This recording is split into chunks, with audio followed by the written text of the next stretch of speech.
evening, everybody, and welcome to another edition of Great O'Clock. It is Monday, and we are here talking about earning six figures in 6 months.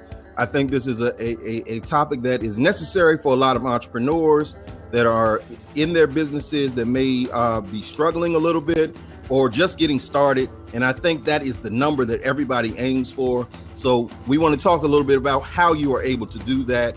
And before we get started, let me just introduce myself, let you guys know who I am, what I do. My name is Gerald Dubose. My company is The New Wealth Order. We help entrepreneurs elevate their business by developing a winning culture and implementing value-driven sales and marketing strategies to increase profitability and productivity. That is who I am. That is what we do. And I have a very special guest, my brother from another. You can't miss him. Mr. Leaders Residue himself, Mr. Galen Bingham. Please introduce yourself to the people. Absolutely. Galen Bingham, Leadership Residue. I'm an entrepreneur. I'm a business executive. I'm an author. And if you give me a broom, I might sweep your bathroom for you. My real passion is around helping leaders become more effective, specifically leaders in transition, either transitioning from their level of effectiveness to a higher level, or leaders that want to move into a different industry.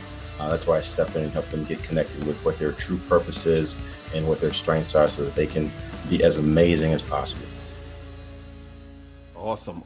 So that's Galen. And now we're going to talk about it. And I want to greet everybody that's here with us live here on Blab. If you're listening on the podcast, join us next time if you can live. It's so much more fun live. If not, that's okay. Keep listening. We appreciate you either way. Tonight, we're going to be talking about how do you earn six figures in 6 months. Galen, have you seen that as a problem that a lot of entrepreneurs have that you run across yourself? Yeah, I do. I think that is, it's one thing to say that that's something that you want to do. It's another thing to put actions and goals and steps and strategies behind it. That's not something that you can just roll over and because you write a nice business plan, have happen. So absolutely. Okay, yeah, that's very true. I mean, it's one of those things that people are always looking to do because to everybody it seems to be the magic number, something that they just want to be able to achieve. It sounds really good, but when it comes to putting in the work and understanding what it really takes to take your business to that level, it becomes a bit of a challenge. So, that's why I wanted to talk about this. And yes, Barb, I have been assigning people. Blab has been acting up. So you and Galen, you guys will make sure that this recording does not stop. So I have some front and some back, and I'm still freezing. Is that what's going on? Wow. Okay. Well, as long as they can hear my big mouth, I'll just keep running it. So it doesn't really matter. All right. All right. All right. John has a question, and John, I would love for you to join us too soon. If you want to come up. This is pretty much going to be a free form where we're just going to have a discussion here. I have some ideas that I want to talk about that I know I have utilized to help other people and to be able to get there myself. So if we could, we will have people join us and we will talk about it that way. And I will answer questions. We can answer questions. Just an open discussion, man. This is about building with one another. That grind. Oh man. Oh Lord. Me and words. The grinding. Look, I'm not trying to grind. I'm trying to build.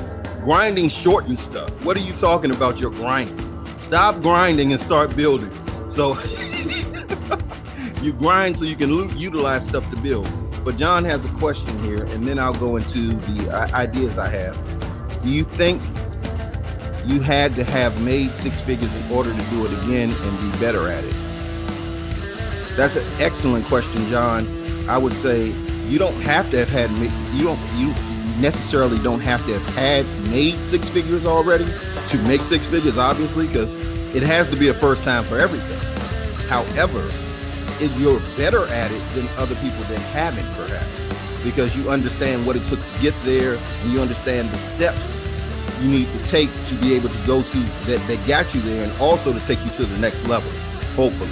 So that is a great question. And Galen, what do you feel about that? Because I know you've done some of this stuff as well. Yeah, absolutely. I mean, you said it really well. I mean, there has to be a first time. I think more important, you have to believe that it's possible. no one's going to put in the amount of effort, the amount of work that's going to be required if you don't believe it's possible. So I think that that's the first step that's probably paramount. Then it becomes, do you value yourself? Is that goal important enough to you in order to put in the work? Because there's a lot of things that you're not going to want to do, but that you have to do if you want to achieve that level of success. Absolutely. And there he is, the leader of the leaders, Mr. John Haynes, my brother. How are you, Good, man. sir? Good. What's up, Galen? Good, man. How you doing? Man, so look, this is after you gave your answer, which both of you gave, great answers. I thought about it like, so why is six figures still the goal?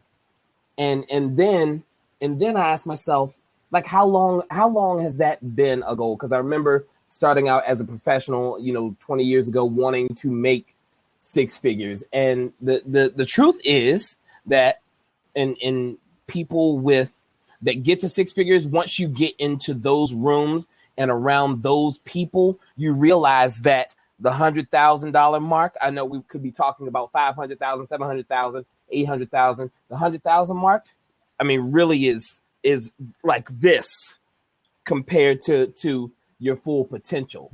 Is that still the mark? Well, I was looking at it this way because I know that a lot of people are striving for that, that is the big hurdle. Yeah. Again, like I said, it's a preconceived notion. Just like, honestly, if you ask most people in their life, like, how much money do you need to be able to be financially free? Yeah. How much money do you need to earn a month? And what's the number almost everybody gives you, unless they've already made some money beyond that. Yeah. They say like $10,000 a month. I'm good. Why is that number like programmed in your head? Most people don't even need $10,000 a month to live the way that they live now. And they much less having anywhere near $10,000 a month. Right. So that preconceived notion kind of pigeonholes people and it holds them back because your brain is like, that's so far out of the realm and you aren't taking any actions towards anything that's going to manifest $10,000 or create $10,000 for you. So when you aren't aligning with what's going on internally, and then you're saying things externally, you eventually have to fall to your default, which is most people just freeze. Yeah. So let me offer something too that I've heard that was actually fascinating when I heard it, that most people, and I think this is in line with what you just said, Gerald, most people can only conceive of making 2.5 times more than what they currently make. That's it. And if you suggest something beyond 2.5 times, so if you're making $100,000 and you say, well, how much do you think you can make? Most people can only think of making $250,000 a year. And so if that's anything beyond that, you start, to Gerald's point, you start thinking, wow, that's just ludicrous. That's crazy. There's no way. Mm-hmm. Right. And I think that that's a limiting thought as well. Yep. Right. You're limiting yourself because you're not allowing yourself to think of those $1 million ideas or $500,000 ideas. And more importantly, you're not going to allow yourself to put in the work that's going to be required to realize $1 million opportunity or $3 million opportunity, because you've programmed yourself to think, oh, this is what I'm supposed to say, but I don't really believe it. And mindset, I think the biggest difference, you talk about when you get in those rooms, the biggest difference between the cats that make $20,000 and the cats that make $250,000 is mindset. Yes. And I want to stand on your shoulders in that regard. I'm so glad you said everything that you said.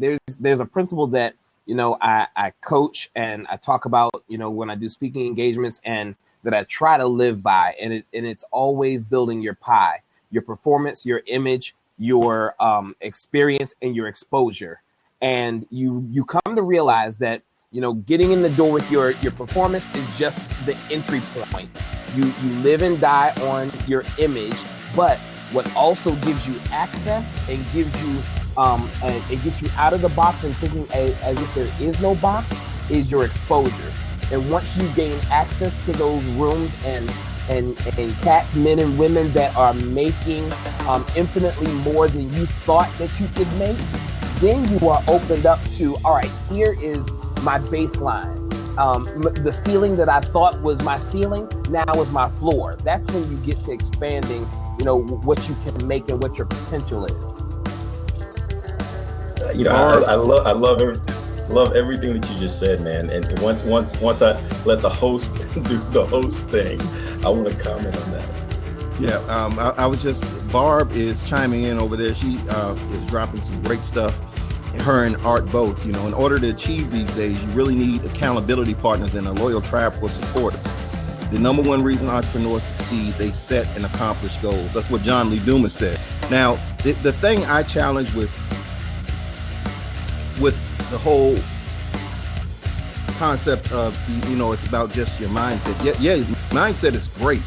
The problem is most people don't have the heart. That's not the issue. The mind is good. The mind is good. People think it, they talk it, they say it, they repeat it over and over again. They read it every day, but their heart isn't there. So if you can't get your heart set right, it doesn't matter. You can know stuff. Now, can I use guts as a synonym for heart? The same difference. We could add perseverance. We could add resilience. Exactly. We could add thick skin. All of that. Because there you go. Because you gotta have it all. Because there are a lot of things that's going to be required that you're not going to want to do, but they're required to achieve that goal. Yeah. And at some point, you're going to be tested. I think the world is forever testing to see, do you really believe what you say you believe? Oh. And if you fail that test, then you were just practicing, right? You were just practicing. Galen, you said it. And Gerald, let me go. Can I go first? Oh, okay. Okay. So what is that? Welcome back, Carter. Galen is warming my heart. It is the test, and when you start to move up and you start to elevate and you start to evolve, you welcome the tests, and then you start to test yourself. And you have to be willing. The summary statement that I want to make is that you have to be willing to be tested, and you have to be willing to test yourself, to break outside of yourself and to see what you thought wasn't there, or see past the limits that you have already set for yourself and that others may have set for you. Hey, I want to go back to something that you said earlier, because you were talking about the baseline, and you got to have people that will establish a new baseline for you. And this is something that my dad did to me when I was, a junior in high school, sophomore in high school. And I didn't realize what he was doing until I was much, much older. He said to me, I must have been a junior. I think I was a sophomore in high school. And he came to me and he said, okay, so Galen, you are a sophomore in high school. I haven't seen you do anything with student government. When are you going to run for president of student council? He didn't ask me if I wanted to. He didn't ask me if that was something I was interested in. He said, when are you going to? It was assumed that I was going to. And then he did the same thing. He said, hey, look, you are already in your sophomore year. When are you going to start applying to some of the Ivy League colleges? He didn't say, are you going to? He didn't even say, what do you think in community college? When are you going to start applying to the Ivy League colleges? I wasn't, my grades weren't showing that I was Ivy League potential, but he established that baseline that I had to do something with that. And I think you've got to have people, even in your business, that reestablish that baseline. They've got to give you some coaching, some real feedback, but they've got to constantly reestablish and reassess your baseline. I'm with that 1,000%. Absolutely. And when we're talking about growing your business to six figures or gaining six figures in 6 months, because this is a nominal goal for most business owners that are or have established some level of success in their business. However, for the startups and the struggling entrepreneurs, they need to understand certain things need to happen. So what I was looking at is, one, how are you going to grow your business, your growth? And that includes many areas, obviously, one, how you scale your ideas, two, how you make your brand, how you make people more aware of your brand awareness comes into that. So growth, I believe, is essential. Obviously, if you aren't making six figures, how are you going to get there unless enough people know you? So obviously there has to be growth. And I would believe that's one, scaling your ideas. And a lot of people don't even have their idea itself concise and precise enough for people to get it.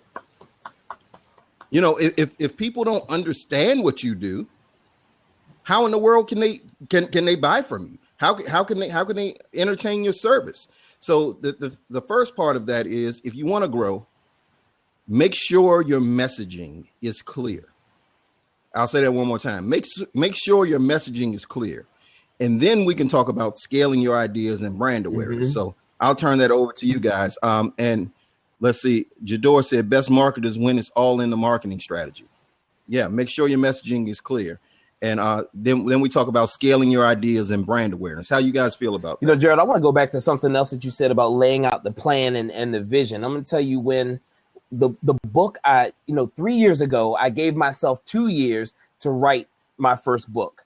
And obviously I published it April 17th at 8:24 a.m.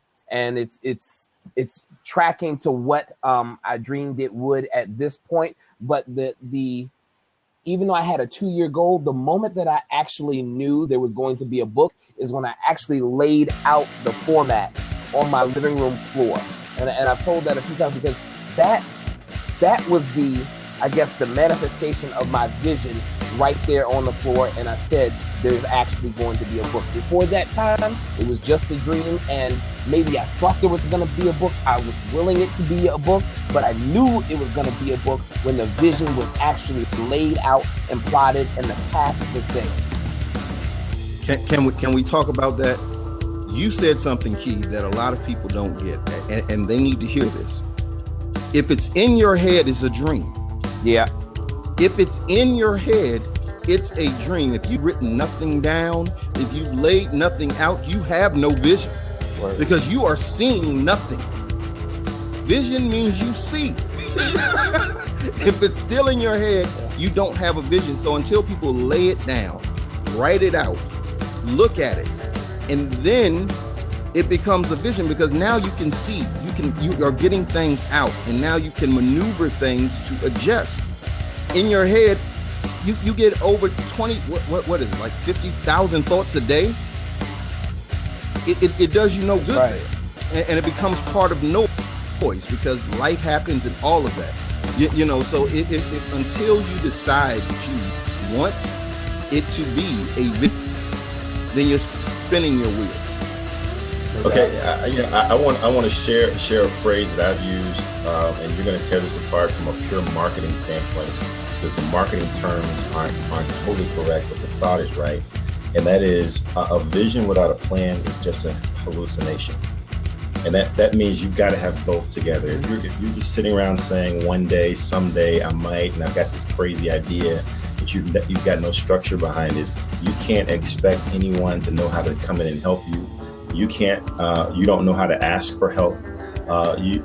There's nothing, you can't, back to your question that you just posed, Gerald, you can't articulate to buyers why they should buy. I've seen a statistic that 90% of the time, buyers expect salespeople to ask for the order. How many times do you think salespeople actually ask for the order? Very few do. I mean, and that's a big thing in sales trainings. You know, that we tell them you have to ask for the business. Ask for the business. Because if you don't ask, guess what? A lot of times, a closed mouth don't get fed. That's something I learned because I was the youngest of 9. You know, hungry, mom. Look, I want to eat. Can I eat? Can I eat? You know, you have to be willing to ask for the sale. And a lot of people leave that part out. They do all. They run the presentation. I don't even want to call it a pitch. They've set them up. They've asked them all the right questions. But when it comes time to ask for the business, they freeze. And that, me, man, dude, that very well may be, if not the biggest blocker to the title of this blab, it is close to the top. Like, not simply asking for what it is you want, what it is that you need. And it's just, we are afraid to ask and afraid of the no at the same time. Absolutely. And Absolutely. therefore we end up getting the no. Because Yeah. we don't ask, we end up getting the very thing that we're afraid of. No doubt. Self-fulfilling, right? Yeah. And even beyond that, the worst part is no is the word we probably heard the most in our lives. So why are people so afraid of it? The first thing a baby can say usually before they even say mommy or daddy is what? No. So all your life you've been hearing this word, but people are, oh, I'm so afraid of rejection. I'm so afraid of rejection. Look, rejection is part of life, first of all, number one. So. Number two, if somebody isn't telling you no, they have never done anything. That's right. Period. If you're not hearing the word no, you aren't promoting your business, you aren't promoting yourself, you aren't doing anything to better yourself if you haven't heard that word recently. And that's just the truth. I tell them go for 7 to 10 because then you're getting closer to a yes because you're just hearing it again. And let me welcome the wonderful, the magnificent Miss Barb Tomlin is in the house. Hey Barb, how you doing? What's up, Bob? John, howdy. John mentioned a book, and that he in writing his book. And I'm watching you guys on here, and you're all brilliant men. And the whole topic of this blab was 6 figures in 6 months. Is it possible? That's what we all want to know. That's why we're here. And what I'm going to say is, I'd like to present you all with a challenge, because John Lee Dubose came up in my radar a couple weeks ago when he had launched a Kickstarter campaign. And I have been studying crowdfunding intently since 2012 after recovering from one of my cancer surgeries. And this is the most beautifully prepared campaign I have ever seen. And it has already surpassed its goal. So I want to drop the link in here for all of you to look at it, because I want to talk about how it's relative to getting the 6 figures in 6 months with people using their intellectual assets. Does that sound like a deal? Okay, cool. Yeah, Barb, you know I love you. I mean, I don't want to just blow smoke, and No, I'm no, not no, here to and- blab. I don't have time, but I'm a show me the money kind of gal, and I got to tell Yeah, and as am I. That's why I wanted to have this conversation, because I feel a lot of entrepreneurs' pain that are dealing with this struggle. And, you know, me being a cultivator and John being a coach and Galen being a coach, it's important that we talk to people about the steps that a lot of people are omitting. You know, it's not even the fact they are, not doing. It's the things they're overlooking. Mm-hmm. And what they're overlooking is hurting them more than what they're even not doing. Mm-hmm. I'll say this. I think that harder than making 6 figures in 6 months is getting past the things that keep you from making 6 figures in 6 months. The idea can be a monster, can be monumental, and can work. But if you don't eliminate those things, usually internally, to me, which is where I work from, then 6 figures will be as distant as the moon, although it might be directly in front of you. And as quickly as you make 6 figures, you'll lose. You can lose it. Absolutely. You can lose it real fast. So, Absolutely. the adage, the old adage is, a fool and his money will soon part. Now soon part. Yeah. The other part of that is, a fool and his money are lucky enough to get together in the first place. Yes.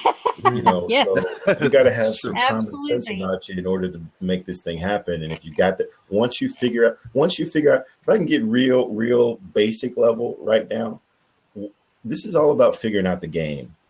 Once you figure out the game and figure out how to play the game, that's the key, because then you can take those skills from the basketball court to the Monopoly game to the boardroom to entrepreneurship. But it's about figuring out how is the game played, and then how do you position yourself to win.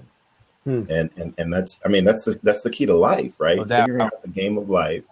How do you fit into it? What do you bring to it? And then how do you position yourself to win? One thing I want to share, because I know that I have a tendency to get very philosophical very quickly. It doesn't take much. But I want to get very, very tactical about how do you generate 6 figures in 6 months if that's something that's your goal. You know, one of the things that we've talked about is the fact that you're going to hear no, right? And because you're going to hear no, you need to make sure that you've got enough business, enough clients, enough potential clients in your pipeline so that when you hear no, you still net to where you need to be. So that means if I really want to make 6 figures in 6 months, I've got to have a plan, specific people, specific customers that I can go to generate $1.5 million, so that when they say no, at the end of the day, I've got 6 figures, right? That's the game. That's just math. True indeed. Right. And an exercise that I did with a young guy at work who I just love, and I think he has just infinite potential. We started talking about his business ideas one day, and long story short, we said, I was looking over his cubicle. I was like, you know what? You have 48 hours to get to your next no. 48 hours. And he wrote it down on the paper, and he got to his next no. And from that no, he learned infinitely more about himself than he knew the previous 48 hours. And he figured out he got closer to his yes in getting to his no.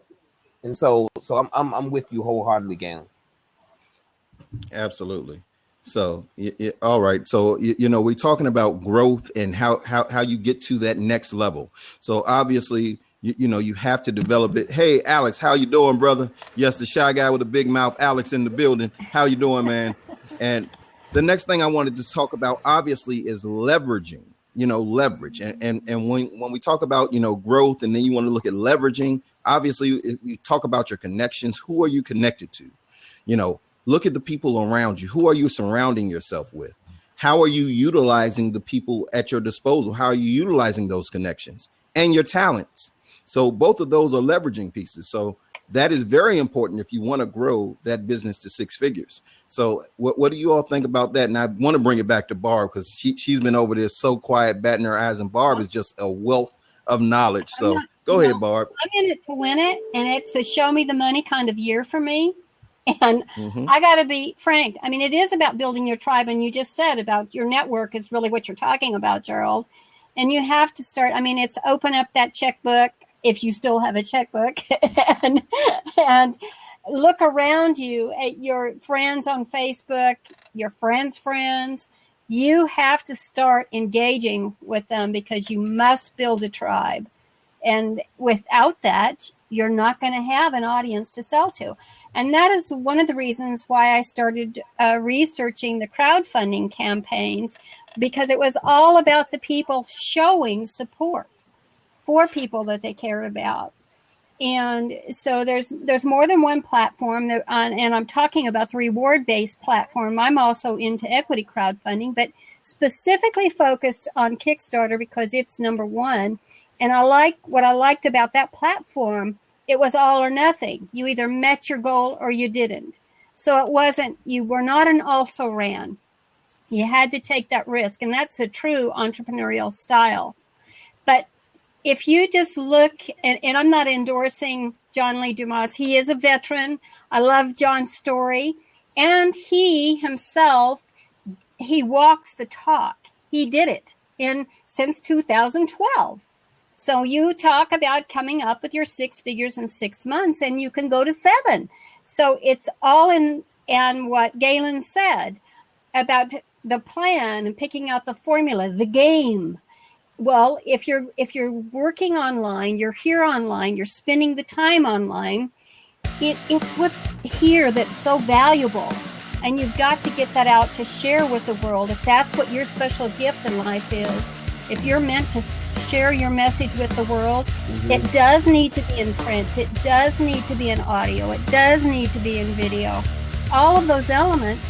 But to know that you're sound in your thinking and you're not just a crazy old broad or guy or whatever, put together a crowdfunding campaign And if you don't want to put one together, you can support one. And if you look, I mean, the mere fact of what John Lee Dumas did, I mean, because he's, you know, here is a guy who's written a book, except that you're paying him to put it together, to write it. And there are just thousands of authors that have tried to do this with just a modicum of success. But he did it the right way. I'm telling you, that's the best put together crowdfunding campaign I've seen come along. And he's making it happen. And just watch the campaign as it's rolling, because it's lessons for all of us who have intellectual gifts to share with the world, and how to come up with that 6 figures in 6 months. But it all comes down, whether you've got an offline business or an online business, is you got to have customers. You got to have folks who want that what you have to offer, and that comes with building a tribe. And so then we get down to our personality styles. Not everybody's an extrovert. The majority are introverts. So that makes it even more difficult, because they don't want to take that first step. And so one of the things in embracing this platform is introverts can, through the exercise of actually coming on video and expressing their thoughts and opinions, can actually come out, if you will. It helps them to relax and to be able to speak to groups and then to the larger public. So, and that to me is what this whole journey is about. But you got to have a tribe. And I remember in the old days, I mean, I would take a 4x6 card and put it on bulletin boards and laundromats to let people know about my business. And you know, that's so old-fashioned, but you could go to Costco, to one of these where they have these photo centers where you can get the 4x6 prints for like 10 cents. You can create a graphic and literally go and put them on those darn bulletin boards, and it will bring you business today. I'm with that. I've done that in this century as well as last. So yep. It is, and that's so true, Barb. I mean, you know, the creativity part is what a lot of people miss. You know, they think it's only one way to do anything, and that is major downfall for a lot of entrepreneurs, business owners in general. You know, I'm always advocating for, you know, the goal or the aim, as we like to say. The aim is always rigid. What you are trying to attain, what you're aspiring to, should be rigid. However, the approach has to be flexible. You have to have more than one way you can approach that if you want to succeed, because there are going to be pitfalls, there are going to be loopholes, there are going to be challenges, there are going to be constant adjustments on the road to success. And whatever it is you're trying to do, whether it's weight loss, whether it's monetarily, whether it's in your love life, no matter what it is you're trying to attain, there are challenges that come along with that journey. So for you to think that it's going to be a straight line is you deluding yourself. And that's putting it nicely. And I'm saying it that way because we are on the record. So success is not linear at all. It's not. Right. But the thing is a 40 plus year entrepreneur, I have to say that if you embrace it rather than run in fear and deny it, if you just embrace it and say, hey, that's part of my story. I've never looked at failure as failure, but as a challenge to make myself do something differently and better. So it all starts up here in how you program yourself and how you look at life, how you go through life, and every single day make it count. That's the most important thing, because we're here in this moment, and it may be the last one we have. We never know. That's right. But if you're meant to share your gifts with the world from beyond this moment, the doors will open for you if, one, you find that special why, that gift that you have to share, and then two, you put your program together to make it happen, and then you get off your butt and do it. So. Absolutely. So, John and Galen, I think Galen's probably getting ready to jump out. You about to jump out, Galen? I saw you put up the deuces. He threw the deuces up like, all right, fellas. You know what I'm saying? It's time to say goodbye to but Galen, if you got to go, man, I appreciate you, brother. Just go ahead and chime in with your last shout out, brother. I had two things to offer, and then I was going to leave space for some other brilliant folks that I see on the sideline that I hadn't seen in a while. So I'm going to let them jump in. But one thing that I just really kind of jumped into my head when I was listening to Barb most recently. There was this article on the difference between winners and losers. And they said that winners, this is the crux of it, losers see no as a barrier or a roadblock. Winners see no as data. Right. Exactly what it is. And I think that was just a great way to simplify that, so that if you are afraid of no, stop seeing it as a barrier and see it as data. And then the other thing that I wanted to point out was a comment made by Art Jones here on the side that we can't overlook. He said you have to have identified something broken in the world that your product or service fixes, and then you got a shot. So many times, and this is one of the things that I do in the sales training that I do, there's a difference between unilateral selling and value-added selling. Mm-hmm. Unilateral selling sounds like this. I've got this widget. It comes in blue, it comes in black, it comes in green. I'm going to find a way to make you want this. All right. Value-added selling is about what are the needs out in the marketplace? What are the needs that you have? How can I help you achieve your goals or fix your problems? And let's do this in a way where both of us get something out of it. Yes, sir. Right? And that doesn't mean that I'm going to give away my service or my product, because the key to that definition is that both of us have to get something out of it. No doubt. If I'm just pressing my widget on you and it's in blue, it's in black, it's in green, I've lost the game before I've even started. Yes, sir. Exactly. The ultimate thing in sales, go ahead, John. I'll just say this, but the ultimate thing in sales people need to understand, and they miss, is sales is not about me making you do anything. Sales is about solving a problem. Yes, sir. Salesmen really are negotiators. That's what we are. If you are selling something, you are really negotiating on behalf of the client in their face. That's what you're doing. You are trying to assist them in whatever issue or challenge that they have and get them the answer for it. That is what great salesmen do.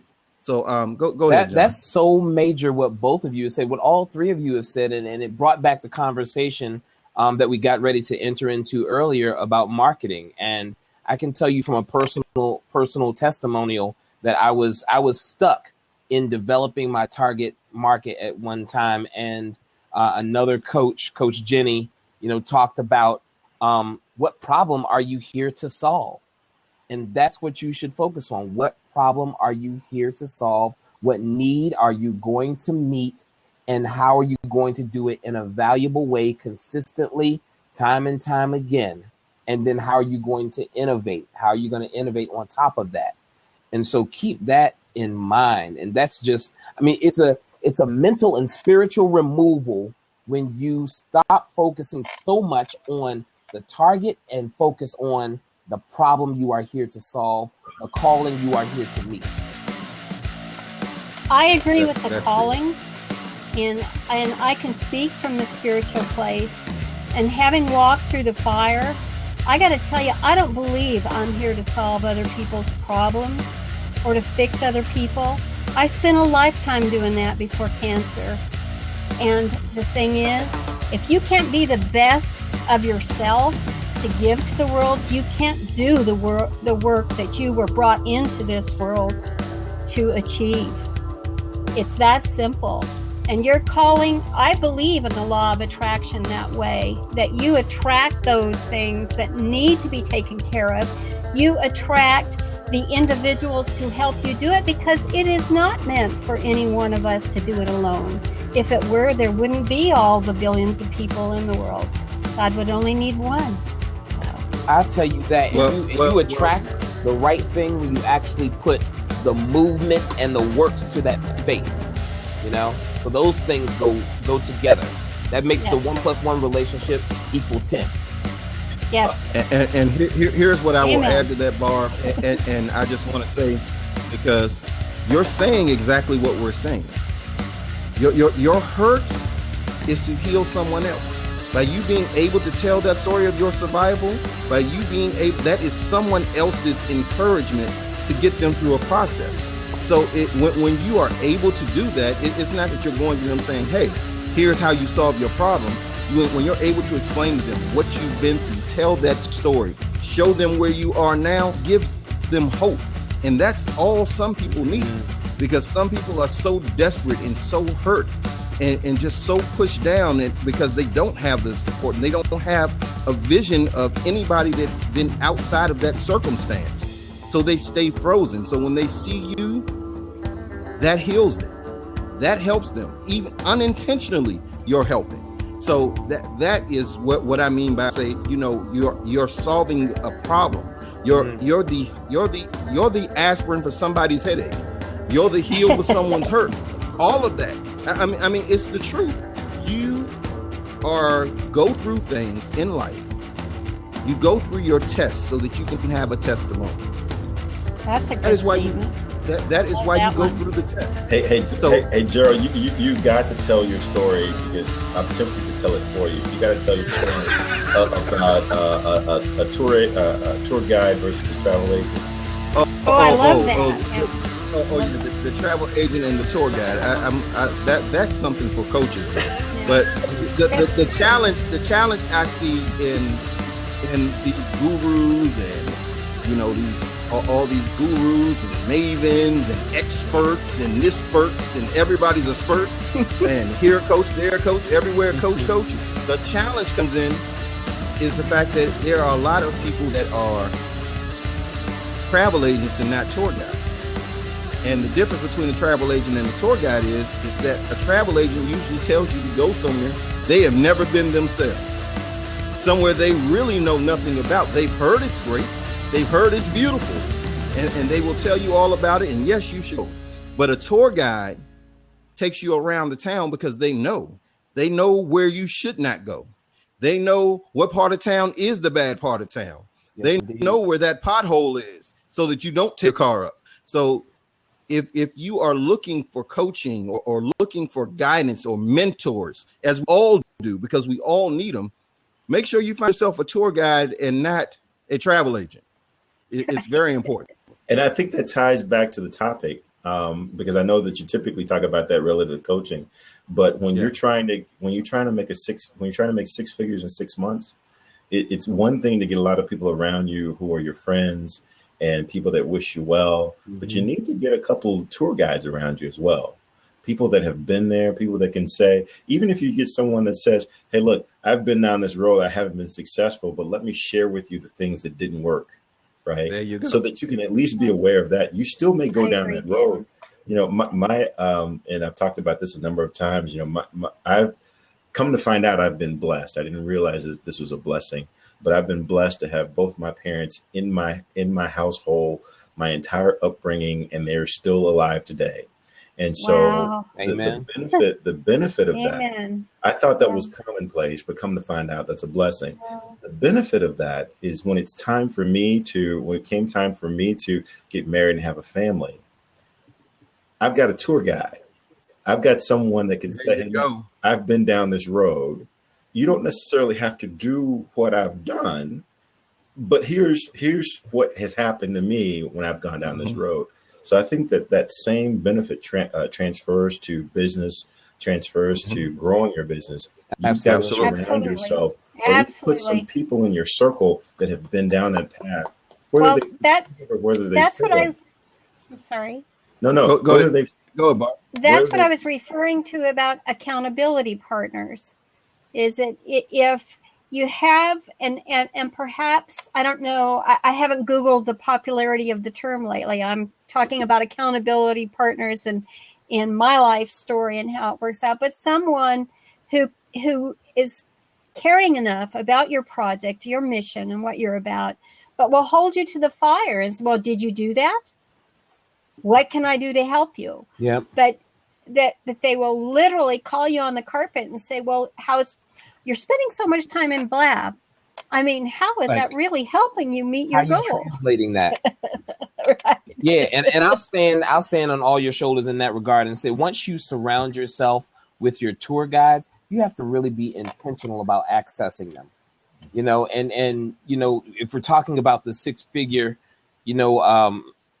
topic here, you think about the people who make $1 million that are around you. How many times have you asked them literally, how have you made $1 million? Because if you get enough data, like going back to the law of attraction, you're going to draw yourself to opportunity and to money. You have to access your tour guides, not only put them around you, but access them and make them dependent, make your success dependent upon them feeding you. And again, I can't say it enough. Access them and give them the ask. Ask them. And going to the accountability part, I like calling them dependability partners, because it's different when you got something at stake versus somebody just saying, oh, did you do that? Did you do that? Did you do that? You know what that sounds like? Nagging friend sometimes, like, and especially if there's nothing at stake, you know what you do? You start putting the phone down because you know what did you do it, man? Leave me alone, man. No, I didn't do it. Don't call me. However, when you both are invested in something together and you are tied to a common goal, it's different, because now you both stand to lose something. You both stand to suffer a consequence by you not doing what you say you're going to do. So I think that a lot of times, when people do get accountability partners, they ignore them because they just stop answering their phone calls. And I've seen it. Yes, that's like human nature. Absolutely. It's kind of like you guys heard about the ham and egg sandwich, right? The chicken was involved, but the pig is committed. That's it. I love that. We need some pigs in our lives. That's what we need. We need pigs in our lives. Yeah, so I love that one. I'll tell you, I'll bring this back home, and then I am going to get out. As long as you guys don't say something brilliant right after I follow, because that's hey look, I've spent I'd say 90% of my career in corporate America, corporate sales, working for top 50 companies.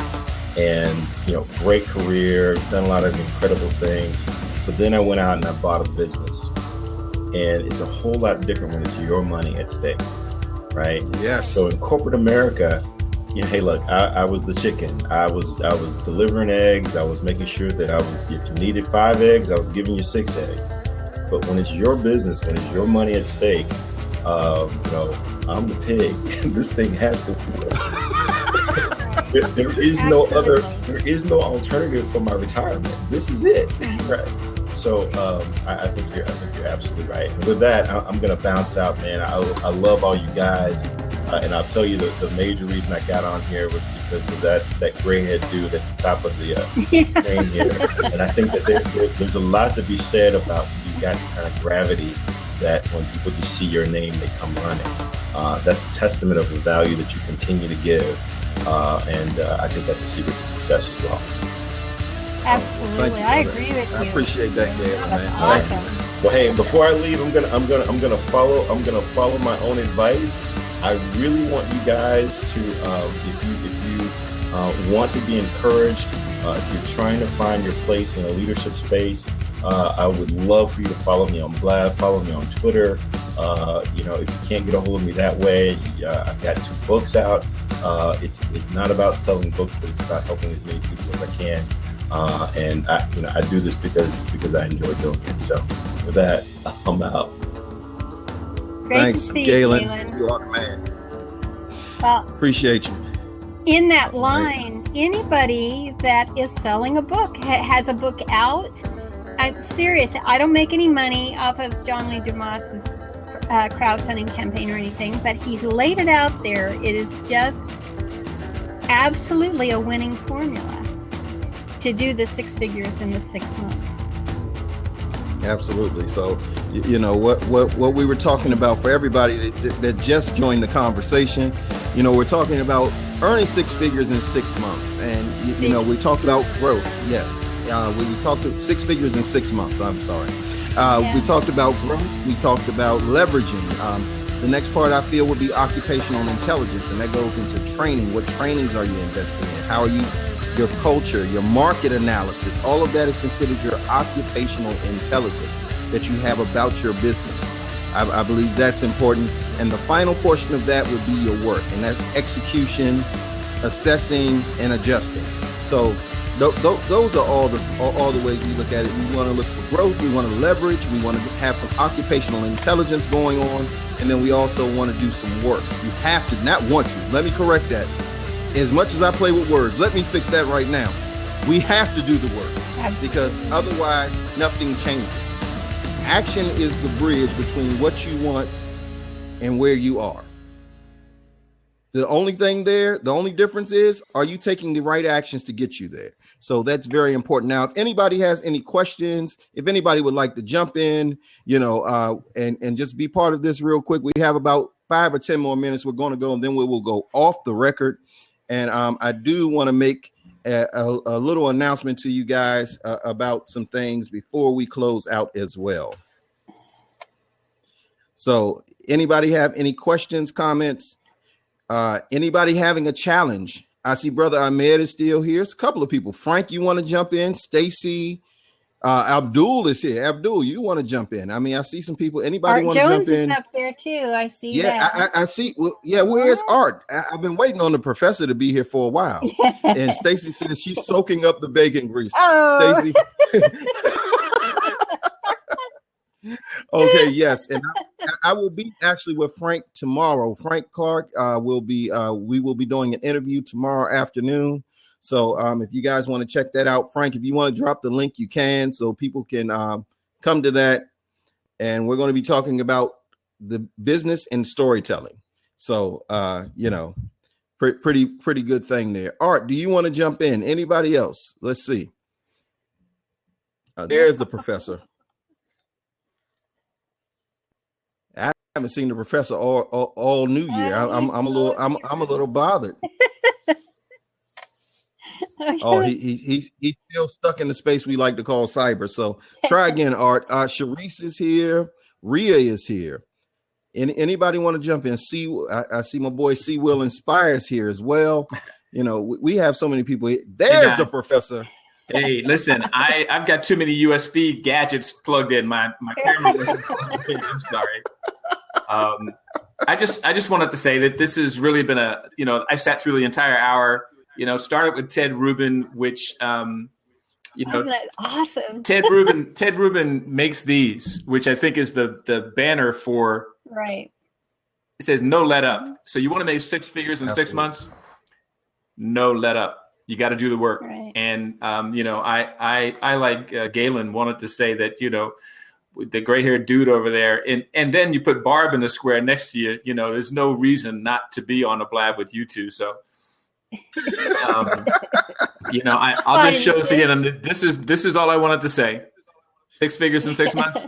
Don't let up. You got to do the work and don't let up. Be gritty. No let up. Be gritty. Absolutely. Okay, guys. Absolutely. Peace. I'll see you on Blab with Frank tomorrow. That's a great one. I'll be in this for the storytelling Blab. Oh yeah, I know you will. All right, guys. Cool. Did you put the link for the storytelling blab in there? Let's see, Art. He took off, didn't he? Frank took off. Let's see if I can grab it real quick. And yeah, that would be good. That there. So we can sign up now so you don't forget for us older folks. Yeah, so I will look for that. And while we're going through this, I really wanted to talk to people. It's a big year for me. I have so much going on. Not like don't always have stuff going on, but it's even more stuff than normal going on this year.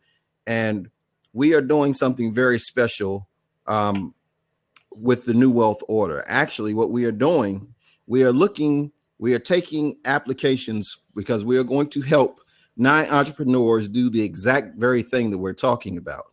Earn 6 figures in 6 months. So we are looking for entrepreneurs. If you're an entrepreneur and have a business and would like to be part of that program, I'm going to put that link in here too, because that is something that's near and dear to my heart because I've been on that other side. I know I know what it's like when you're starting out and you can't get the help that you want. You don't have access to the people that can help you get where you want to go, and you are working to make it work. So I will drop that link as well. And I'm getting the link for Frank's Blab tomorrow. I got it. Here we go. Copy. Go. Yeah, storytelling, Rhea. The importance of story in sales and things of that nature. You know, because we all use stories in sales, whether we realize it or not. We do.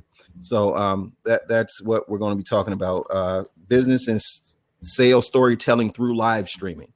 That's going to be the Blab tomorrow with the Frank Clark. And let me pull this here. So many links. Okay, let me wrap this thing up though. You know, everybody, I appreciate you all coming in and spending the most precious commodity that you all have in life, which is your time with me. I am so grateful for, you know, just you all showing up. And Christy's coming in. Wow. Okay, Christy, we're gonna get you on the record. I'm gonna get Christy on the record before I cut this off. Hey, Christy, how you doing? I'm good. How are you? I am Mag Fantabulous. If I was any better, they might lock me up. I always say anybody whose time and their clock is by great o'clock you're awesome in my book. Oh wow, I appreciate that. Thank you so much, Christy. You were going to put a link in there for the application that you're taking for. Oh yes, that's what I'm getting now. Yeah. And you all heard that Tony Robbins is going to be on Blab tomorrow, right? No, is he on your show? Tony Robbins. No, he's on a friend of mine's show, Anthony. You know, Anthony, is it Conklin? Conklin. Anthony Jared? Conklin, yes. Yeah. He will be on. It's at 6:00 tomorrow night. If you go to the scheduled Blabs, okay, it'll be on there. It'll be on there. Tony Robbins will come up for sure in the search. Or on my Stacey Twitter just account. Put a link in there for it. Yeah. Thanks, Stacy. Awesome. Thank you, Stacy. Wow, that's really cool. All right, and there's the link for the application. It's on my website, and I saw Jacob ask the question. I'm sorry, Jacob. I'm doing like 5 things at once. I just want to make sure that I'm addressing everybody. Is this a free program? No, there will be an investment because obviously it's going to take a lot of time to help people work with stuff. But it's a nominal investment to help entrepreneurs grow their business, obviously. But they have to go through an application process anyway. Right. So, you know, there has to be certain things that we have to look for before we can just say, all right, we can help take you there. You know, you have to be, you have to actually have your EIN, all that type of stuff. Be a legitimate business, essentially. You must be the broke entrepreneur, the most broke entrepreneur ever, Jacob. Oh, man. So there's the link for the program. You can fill out the application. We will be reviewing the apps throughout February, and we will be beginning the program in March. So from March to September, that is our goal. We're going to take 9 entrepreneurs and help them, you know, run the race. When That's you what we're say here to do. we, are you talking about the brilliance and the blonde, or as you... Oh, Christy, that was good. Oh, I love it. Christy, you work in marketing, don't you? I love the way she spins stuff. Christy just spins it. Yeah. You know, my company, we there are a few people involved, you know, with the company, and we're going to help people with, you know, marketing, sales, all of that. So awesome. That is where we are. And I will close the show out with 2 ladies on screen with me. So I'm going to do it that way. So everybody, I appreciate you all coming out. Dag, and I still got my other, which on Wednesday night for Great O'Clock, we have Jolene Mood talking about, you know, speaker success. We're going to be talking about speakers and, you know, how you put your speaking business together and things of that nature. Jolene is phenomenal, very big name in speaking. She used to be a news anchor and all of that. So you all do not want to miss a chance to talk to Jolene on Wednesday. I will put one more link in here. I feel like I am the link master right now. So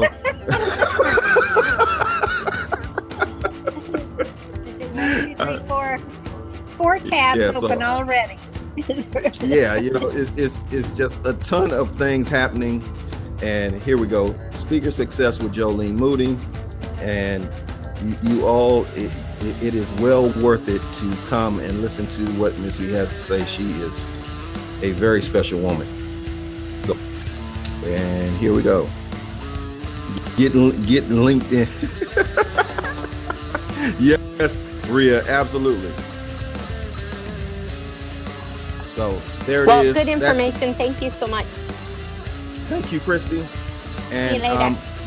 yes, indeed. We will see you. Okay, cool. All right, everybody's jumping out, and that will let me close out. All right, so I thank everybody for joining us this evening. It has been a phenomenal evening, and as I always say in closing, we choose what type of life we have by the choices that we make. So I hope you all choose to be exceptional. I will see you all again on Wednesday evening for another edition of Great O'Clock.